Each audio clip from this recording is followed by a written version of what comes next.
So Australian Federal Police announcing that this morning.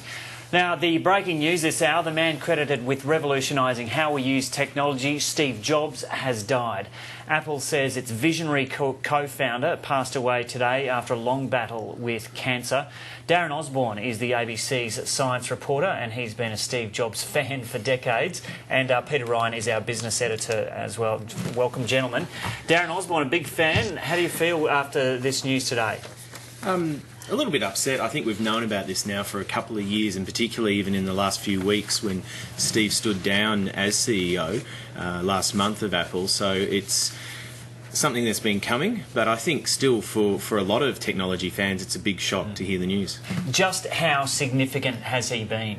Oh, look, going right back to the late 70s, early 80s. I mean, he has helped define computer technology and, more recently, mobile phone technology, and even the delivery of things such as music and movies. I mean, going way back to the Apple II, which is the computer that I learned how to program on back at high school. I mean, he created a computer platform that a lot of people took on board, and then in the late 90s, when he came back to Apple, he reinvigorated the company. He then came out with the iPod, the iPhone, and the iTunes Store, and we've seen now a huge change in the way in which we use personal computing devices. And Peter, just explain for us how significant a company Apple is. Well, just look at the man. This is someone who built Apple up out of a garage business, a garage startup, and take that forward today, everything that he's been through. How many people watching ABC News 24 have an iPhone? I know it's not product placement, but this is actually part of society. Can we play some of your tunes on that now as well? I could. They'd all be ABC related, but that's the amazing thing. Like 10 years ago, who would have thought you could pick this up and play tunes and show movies and do all the things we can do? And that's right. That's why Apple is more than a technology company. It's more than just a technology company that happens to be worth $370 billion on Wall Street, but it's a company that has changed society, and there'd be a lot of people out there who either own an iPhone or an iPad or an iMac and who've grown up with it, that see it part of their lifestyle. And I've heard a remark this morning that Steve Jobs was the Edison of his era, and that how could we do without electricity or the electric light these days? Well, Darren Osborne, we've heard the Facebook story told in a movie, and we've heard so much about Bill Gates over the years. Tell us a bit about the Steve Jobs story. He was a bit of a hippie to begin with, was he? Yeah, I mean, he spent some time in India. He had an interesting upbringing. I think his parents were from Syria. I'd have to look that up again. But I mean, he came to California. He met Steve Wozniak, who was the other co-founder of Apple back in the late 70s. And really, they were kind of, I hate to use the cliche, but yin and yang. I mean, Steve was the marketing side of Apple, whereas Steve Wozniak was the brains behind it. And it was only because those two were able to work together that I think Apple became the success that it did very early on. So Steve Jobs was the brains behind it. Steve Jobs was more the marketing side. He knew what people wanted. And that's went right through his whole career. I mean, he was able to look at computing devices and see how they should be made so that people wanted to use them. I mean, the big thing that a lot of people comment about Apple products is that their user interface is so easy to pick up. You can pick up the devices. And I was going to say that even though, their products are in a lot of hands today, even products from other companies today who are always playing catch-up, it seems, to Apple, they have taken on board a lot of the lessons or a lot of the innovation that Steve Jobs and the company have put together. And what's that relationship been like over the years between Jobs and Wozniak? Has there ever been any strain in that? Or because we hear with these partnerships inevitably that there are some strains, or have they been close the whole way through Apple's success? No, definitely not. I think a few years ago I read Steve Wozniak's biography, I Was, and it tells a very interesting tale of how I think they came together at the right time, and then after a few years realised that they were two very different people, and hence they ended up going their separate ways. In fact, Steve Wozniak, I think, left Apple